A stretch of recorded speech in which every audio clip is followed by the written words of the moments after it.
This is the Unit 3 Formative 2 review. If you got a 1 or a 2, your retake will be on Monday during lunch. Double check Google Classroom. You need to make sure that you come at 12:05 and set a reminder. It is your responsibility. Number 1, pots A and B both have plain soil, bean seeds, and the same amount of light. So we see that these three things are controlled. They have plain soil, they're all bean seeds, and they have the same amount of light. Pot B receives more water, see table. After 50 days, the plants are measured. Based on the data, what is the correct conclusion? We see that the one factor that is being changed here is water. Let's go look at our data table. Pot A, 20 milliliters of water. It grew to 24 centimeters and it had a mass of 4.5.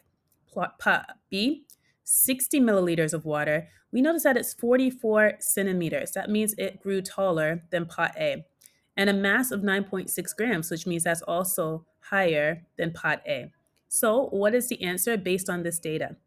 The amount of water affects the height, but not the mass. Did the water only affect the height? That's incorrect. It also impacted the mass. We see that difference here. So, it is not A. B, the amount of water affects the mass, but not the height. Did it only impact mass and not the height? That's incorrect. We see that change as well. It is not B.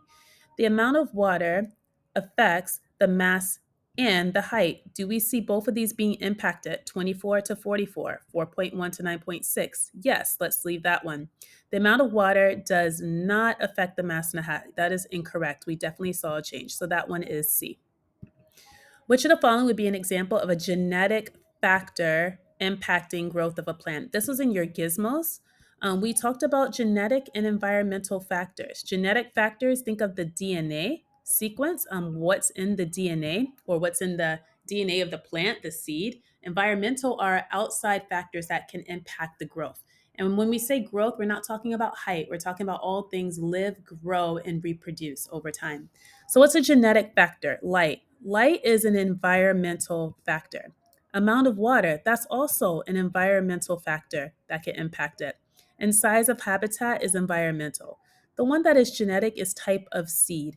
A bean seed versus a tomato seed will grow at different heights because that is genetically what is in the seed, that they all have different germination periods. That is in gizmos. Which of the following is a true statement about factors that influence growth? Also, we saw in the gizmos, we saw that there are environmental factors such as water and light that impacted growth, but also the type of seed. So we had genetic and environmental factors that impact growth. It is both. Depending on your version, the answer may be D or it may have been a different letter, but it is still the same answer. Genetic and environmental factors both impact growth simultaneously. The table below shows the effect of temperature on the sex ratio for two different species. Which of the following statements is based on this data? This is in your gizmos. So we see based on this data, I'm going to draw a line between birds and geckos. For birds, the temperature went from 29 up to 33, even down to 25 degrees. But one thing that we noticed, no matter whether it was 29, which gives us 52 and 48, or 33, which gave us 46 and 54, or 25, which gave us 47 and 53, they're all pretty close to 50-50. What we mean is almost 50 on each side. There's not a strong difference. It goes from 52 to 46 to 47. We don't see a strong trend. However, with geckos, from 25 degrees up to 33 degrees, we see a strong difference. 6 versus 94 is not close to 50-50. That is a strong difference that we see. So when we go back up, the answer here is temperature seems to affect the sex of geckos only, as the ratio between female and male birds is close to 50-50. 5, which of the following would be a behavioral adaptation in the plant? Behavioral in a plant. Brightly colored flowers, structural. Thorns to protect, structural. Coming to life only when it rains. This is a behavior. Think of the desert flowers that can remain dormant. When it rains, flowers come to life, trees come to life. Not all of them, but there are some that will remain dormant in winter or dry months and then come to life, bloom, and blossom when it rains. Which of the following is an example of an animal behavior that leads to successful reproduction? Again, we're talking about behavior. Male peacocks having colorful feathers. That is a physical trait. Structure. Snow having a hard shell. Structure. Birds flying south during winter. Behavioral. Plant A shows a tomato plant being planted, and B shows a lima bean being planted. Hannah gave each plant 50 milliliters of water each day and the same amount of sunlight. Those are controlled variables. Hannah wanted to know if the type of seed would have an impact on plant growth. Because remember, you have one tomato and one lima. This would be an example of measuring which type of factor that impacts growth. Type of seed, genetic factor. Being able to contribute fertile offspring to the next generation, successful reproduction. Quizlet.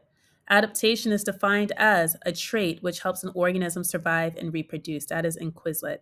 Adaptation, when we think of peppered moths or anything that's adapting, it is a trait in that organism that is changing, whether it's long ears in the bunny simulation, longer teeth in the bunny simulation, fur color, all those structural changes, those are traits that help the organism survive and reproduce. Which of the following determines the maximum height a person can grow? You may have said only their genetic makeup, but it's a combination. It doesn't mean that it's half and half. It means it's probably still largely genetic. If you are shorter and you want to be taller, or if you're taller and you want to be shorter, there's a lot of genetics. If you look at your parents or just look at your family trends, that usually determine that, but also diet and other things can determine that. That's based on your environment, but more largely genetic, but they're still environmental. It goes back to genetic and environmental factors both impact growth simultaneously. It's not saying it's just one or the other, but is a mixture of both that determines growth of living things. If you have questions, please email.